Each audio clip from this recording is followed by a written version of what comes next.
Okay, so in this video, we are going to finish off my little trilogy on how to produce an audiobook. In video 1, we did all the recording. In video 2, we did all the editing. And in this video, I'm going to show you how to do all the mastering. Mastering an audiobook is not like mastering music. It's actually pretty easy. So all we're aiming to do here is just kind of smooth out our levels, make sure we're within -18 and -23 RMS, and then make sure our peaks don't go above -3. So to do that, we're going to add a bit of compression. We've done all our EQing at the recording stage, so we don't really have to worry about that, which is good. And then we've got a limiter on our kind of main output, and that just makes sure that no peaks go above -3. So let's just crack on with it, shall we? So if you remember in my editing video, we track laid a bit of room tone underneath our chapter so that we've got the exact length of our chapter. So when we come to export it, all we've got to do is just highlight this clip of room tone here, and it's the exact length that we need. So we've got 1 second of silence or like quiet room tone before the chapter number comes in. Then after the chapter number, we've got a couple of seconds of quiet room tone or silence or whatever before the first bit of audio comes in. Then at the end of the chapter, we've got 2 seconds of silence or quiet room tone. And this room tone clip here is all the right length. So we just need to click that, highlight it, and export it when we come to export after we've done all our levels. So the first thing to do is if we call up our meters here, I'm just going to enable those and put these Brainworks meters. The reason I'm using these is because they're free.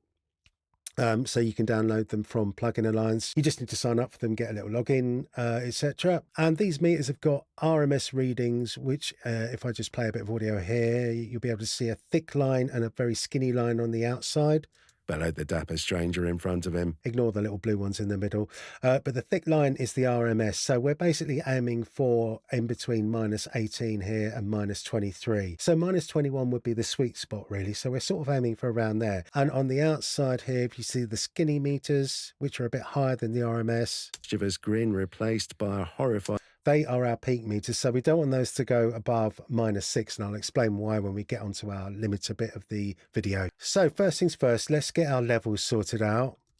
So let me just play a bit of audio from a high-ish bit here. Rick leapt back and banged his head on the shelf behind him as the man stepped back, his mischievous grin replaced by a... So you can see we're around sort of in between -27 and -24, which is quite low. So what I'm going to do here is I'm going to go into my track view on my track. You can either press the minus key on your keyboard or just find it in the track view menu here.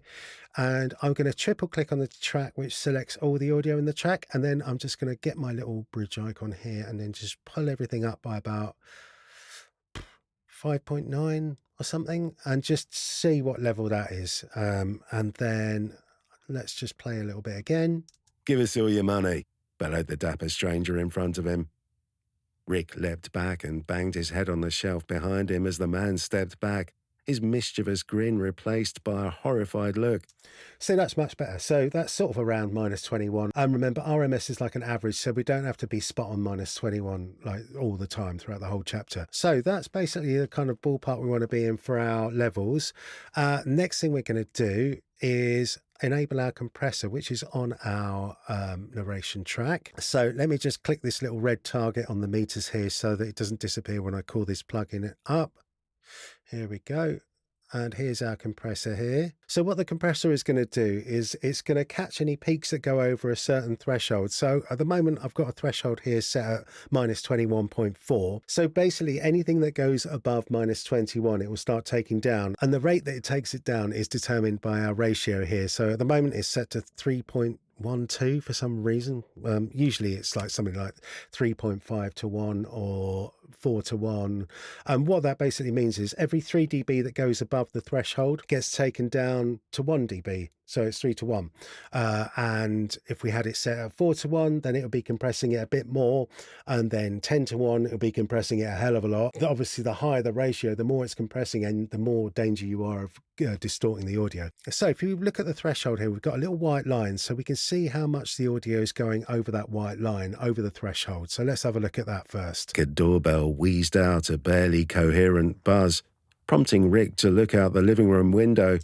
And you see in the ratio bit here, we've got a little meter, which is our gain reduction meter, and that shows how much level the compressor's taking down. So at the moment, it's taking about 3 dB down if we just play it again. There was a clapped-out orange Mark I Escort parked at an odd angle across the drive. So that's sort of the right amount we want to be compressing. We don't want to be taking down more than 3 dB, otherwise it's going to start kind of sounding squashed and distorted. So we're aiming for between 0 and -3 there. So that's pretty good. And obviously we're taking the level down -3, so we need to compensate for that. So we've got a makeup gain slider here, and I've got it set to +3 dB. So we're taking away 3 dB and we're taking it up again.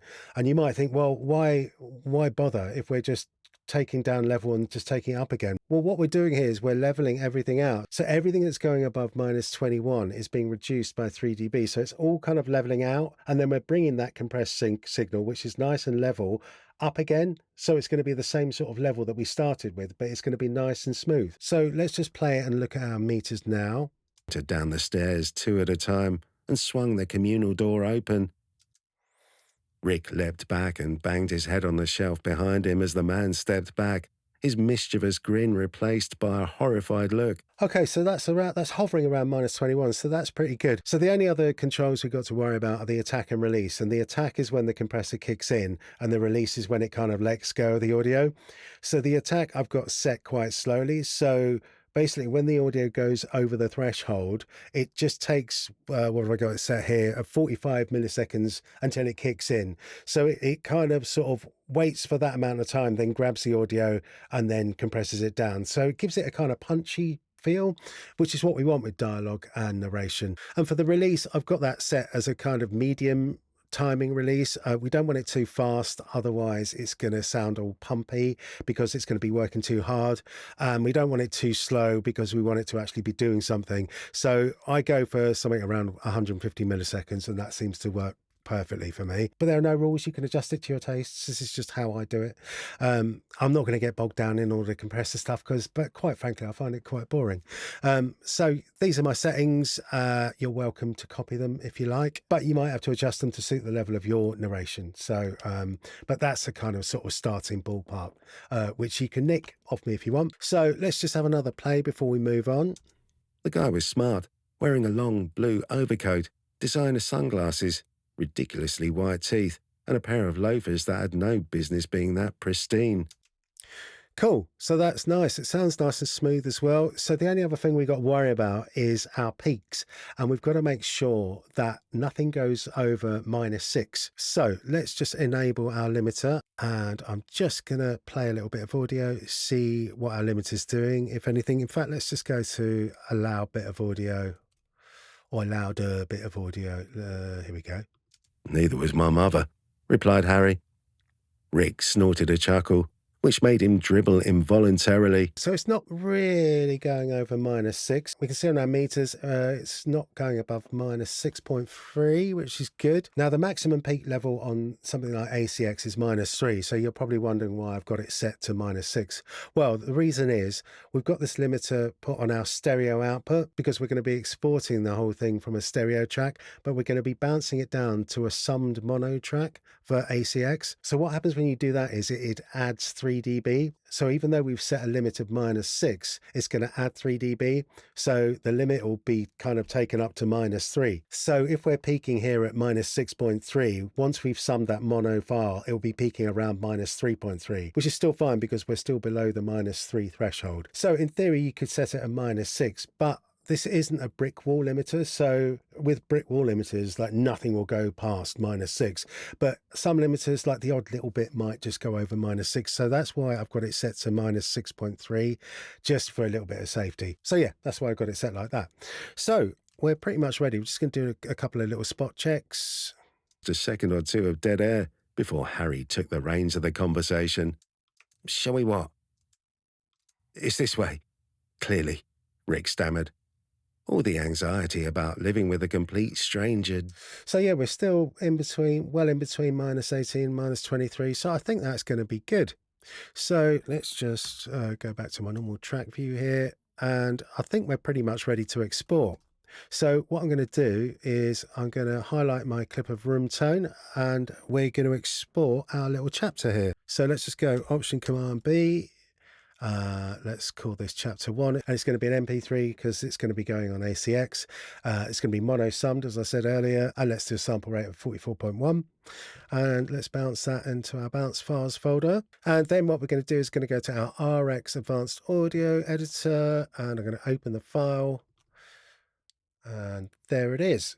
And we can see our total RMS level is minus 20.91. So we're well within our minus 18 to minus 23 RMS, which is perfect. The true peak level, sample peak level is minus 3.34, minus 3.30, which is perfect. So we're not going above minus 3.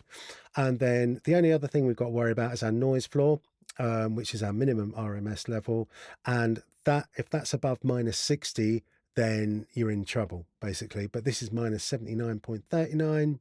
So yeah, we're all good. So there we go. And then if you remember from the last video, we did our opening and closing credits. So we just do the same for them and do the checks in RX as well. And then we're done for our little mini audiobook. So there we go. I've done videos on recording, editing and mastering an audiobook. So you should be able to produce your own audiobook now. So I hope that's been useful for you. If it has, like and subscribe to the channel, ring the little bell icon, and that'll let you know when I upload a new video. I do about one a week. And if you want to join my Patreon as well, it's www.patreon.com/thewavelad. The little thing is coming up on the screen now.